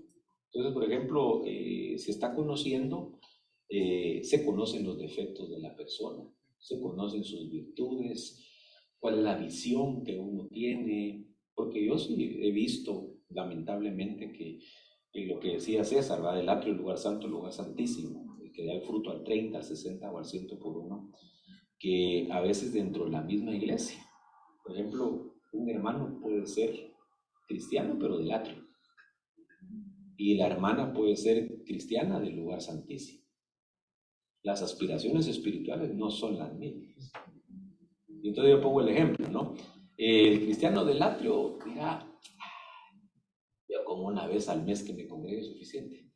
Ya cree en Cristo, se congrega una vez al mes, no quiere servir dentro de la iglesia. Ok, pero la que está en el lugar santísimo, ella no quiere perderse un servicio, quiere servir. Entonces, se están conociendo, ¿sí? Y el domingo, en lugar de él decirle bonos a la iglesia, es el que le dice bonos a la playa, ¿va? Entonces, si ellos se llegan a casar, va a haber conflicto. Va a haber conflicto. Entonces, aunque sean creyentes, están en una, ahí es lo que entra otra vez lo lícito y lo que conviene. Están en una relación lícita. Pero al más espiritual no le conviene. Porque la otra persona, en lugar de que ayudarle a avanzar, le va a estar frenando siempre. Y si es el hombre, por ser cabeza, va a ser más complicado porque le va a decir, bueno, vas a la iglesia, hoy te vas conmigo al cine. ¿Sí? Y entonces ella va a decir, y tal vez se va a ir al cine por obediencia, pero va a estar allá, y ahorita estuviera en la adoración, ahorita estuviera en la prédica, y no va a ser feliz por eso, ¿verdad? Entonces, la etapa de la amistad es precisamente para conocer y no decir, no, vamos por lo mismo. Los dos estamos enamorados del Señor, los dos queremos buscar del Señor, los dos estamos apasionados por Cristo. Ahí van a funcionar las cosas. Por eso es la amistad, para conocerse. Amén. Pastor, entonces, perdón, entonces, ¿qué quiere decir? Que es más peligroso que el hombre sea el débil o el de aspiraciones porque afecta a la mujer, ¿no? Usted lo ve porque la condición del hombre es cabeza a la mujer, ¿no? Sí. Entonces, si la cabeza es vamos a decir, teatro, no, ya lo dijo. Listo, Es que sí, ¿sabes qué pasa? No, Un ejemplo. Adán y Eva dentro del huerto.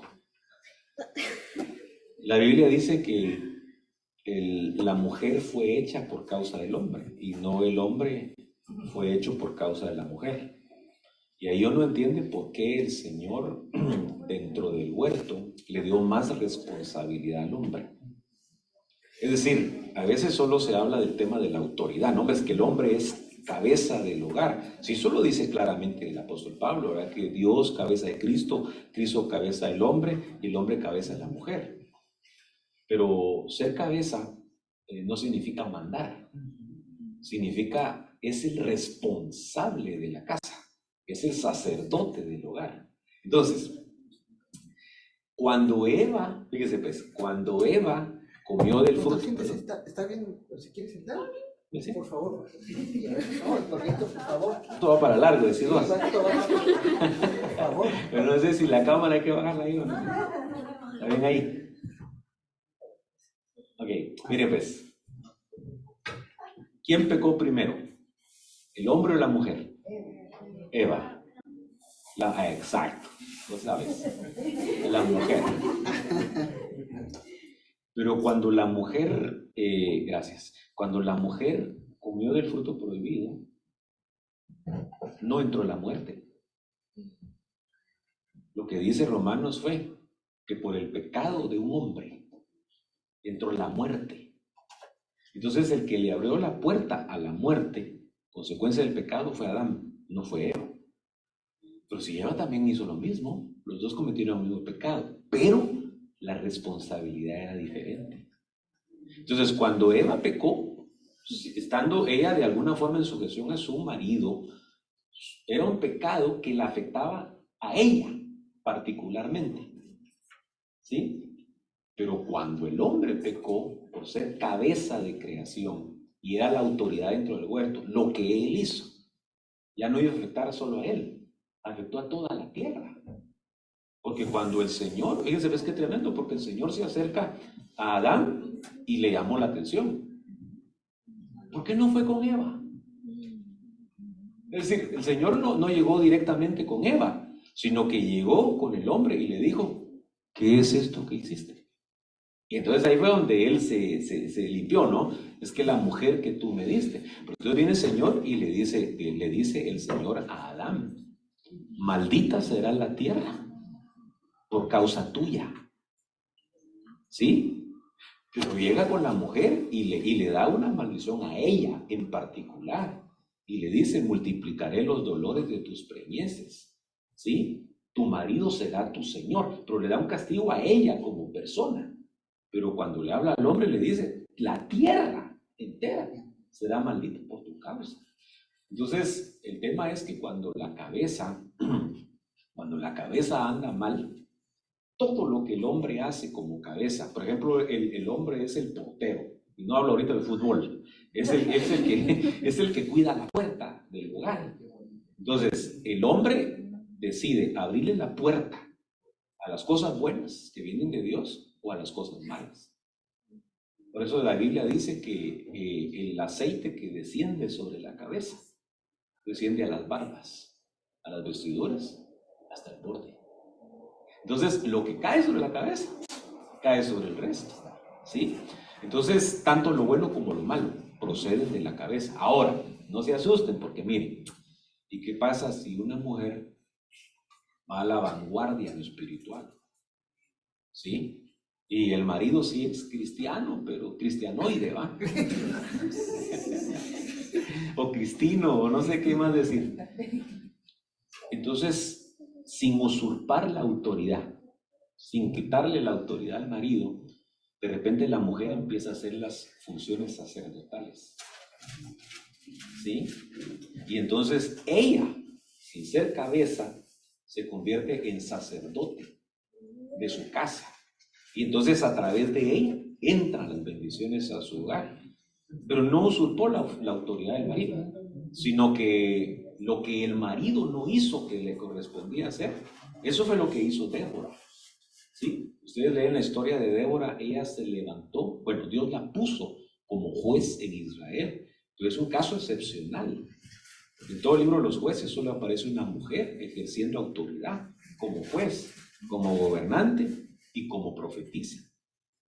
Pero cuando ella obtuvo la victoria que Dios le dio, ella escribió un cántico en Jueces capítulo 5, y lo primero que ella dice es: por haberse puesto los hombres al frente, es decir, por haber recuperado el lugar que les correspondía. Entonces, cuando el hombre pierde su responsabilidad espiritual, Dios le permite a la mujer asumir esa responsabilidad espiritual, no usurpar la autoridad del hombre, pero sí ejercer el sacerdocio espiritual dentro de su casa, para cubrir. Por eso, en el caso de la mujer creyente cuyo marido no es creyente, dice que por causa de él sus hijos son santificados, ¿verdad? Porque ella se vuelve como que la cobertura espiritual en ese momento de su casa, ¿verdad? Porque el marido no puede ejercer esa función, ¿verdad? Pastor, tenemos preguntas en el Zoom, queríamos, la hermana Alessandra. Adelante. Gracias, pastor. Bueno, la hermana Alessandra había preguntado en el Zoom, dice, entonces, tengo varias preguntas, no sé si voy preguntando y las va respondiendo, o las Sí, una pregunto por todas juntas. Ya, la hermana Alessandra dice, pastor, entonces, ¿la abstinencia es por amor? O sea, la Sí, abstinencia de tener la pareja, la abstinencia debería o la abstinencia. ser, sí, debería ser por amor, debería ser por amor. Hay diferentes clases de abstinencia. Por ejemplo, cuando es en pareja, debe ser de mutuo acuerdo. Y eso tiene que ver con el amor. Por ejemplo, lo que estábamos hablando ahorita, ¿no? Del espiritual y el menos espiritual. No sería correcto que el más espiritual le diga a su cónyuge, vamos a hacer el ayuno de 1 Corintios capítulo 7.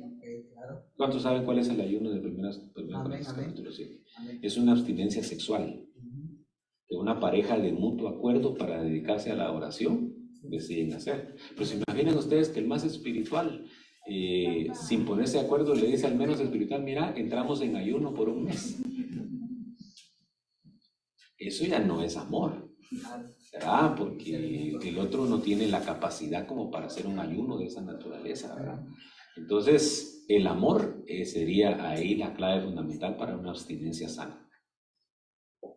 Ok, pastor. La siguiente pregunta es, bueno, voy a poner referente al segundo culto y voy a poner como ejemplo mi caso. Usted en el segundo culto habló de que muchas veces hemos tomado decisiones totalmente equivocadas porque no lo consultamos al Señor, muy probablemente en mi caso porque desconocía muchas cosas, ¿no? Y voy a ser un poco infidente, ¿no? Pero estamos entre hermanos y creo que es se va a tomar, ¿no? De una manera adecuada. En mi caso particular, y por el matrimonio que yo llevo, que es un matrimonio mixto, yo he estado teniendo algunas dificultades, algunos conflictos.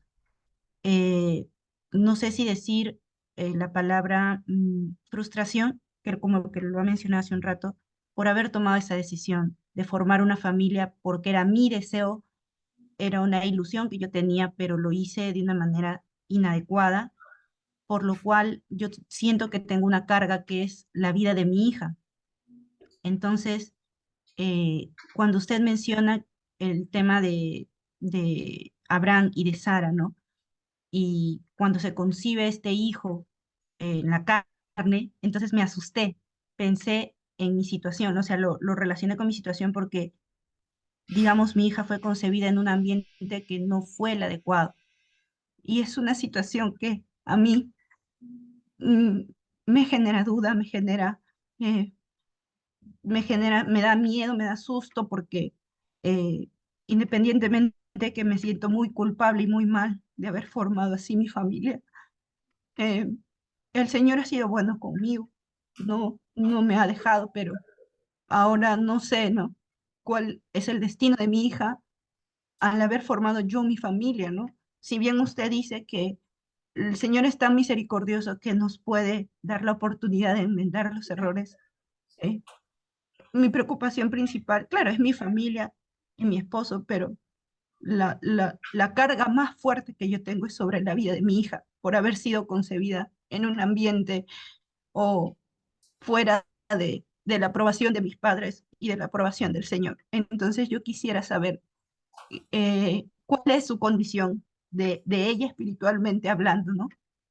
Esa sería una de las tres preguntas, la primera. Oh, sí, gracias, Tatiana.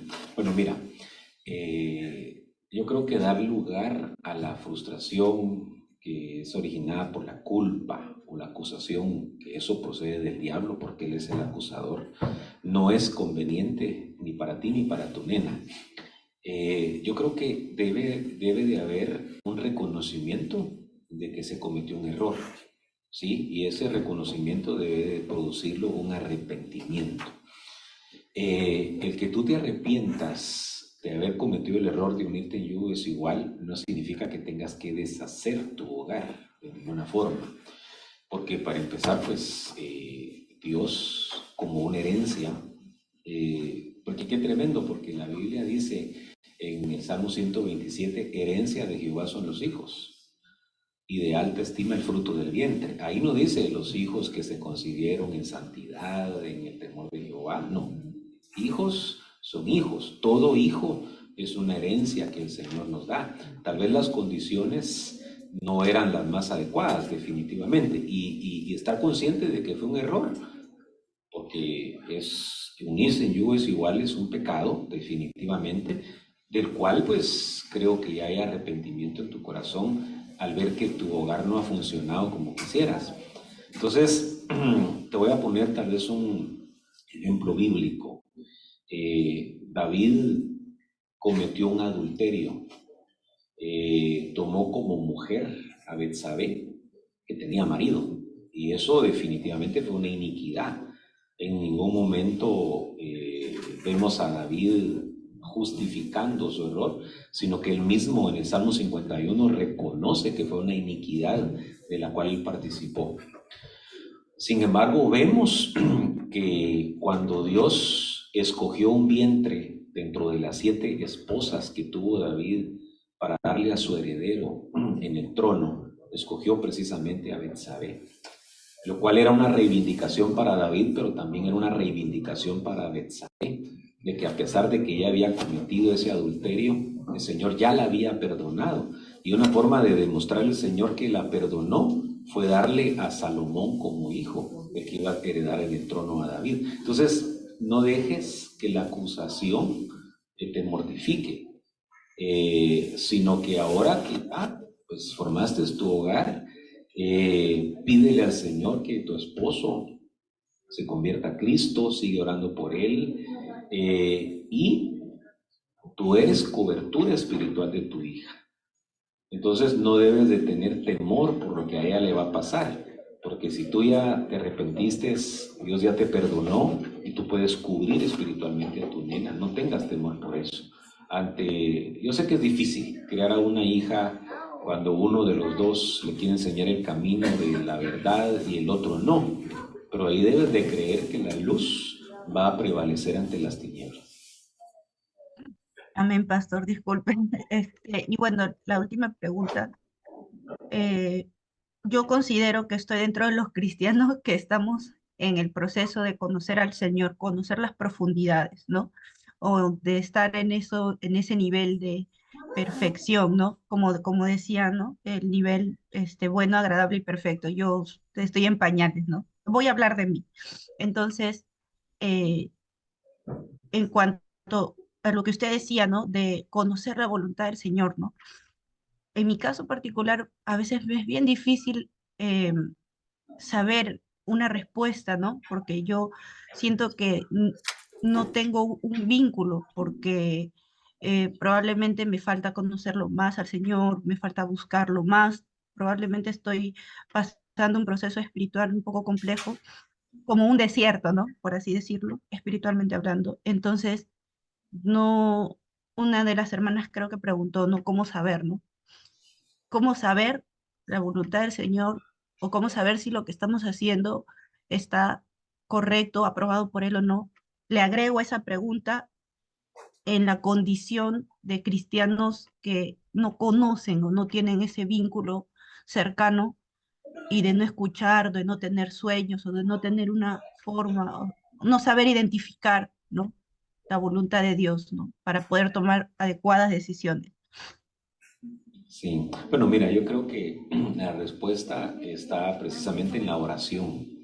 El Señor Jesús enseñó un modelo de oración en donde Él nos deja ver algunos parámetros y dentro de esos parámetros está precisamente el pedirle al Señor que se haga su voluntad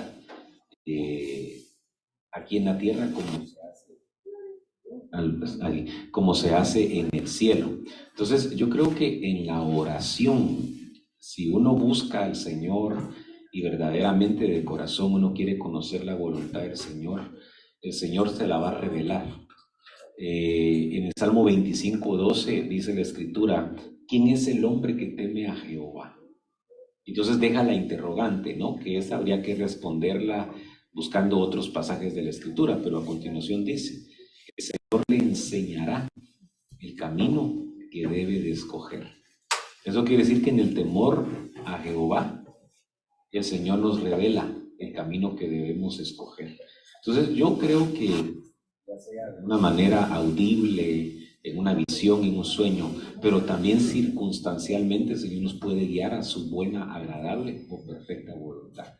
Entonces, preguntarle al Señor sería importante en la oración y el Señor tarde o temprano te va a hablar, confirmar cuál es su voluntad.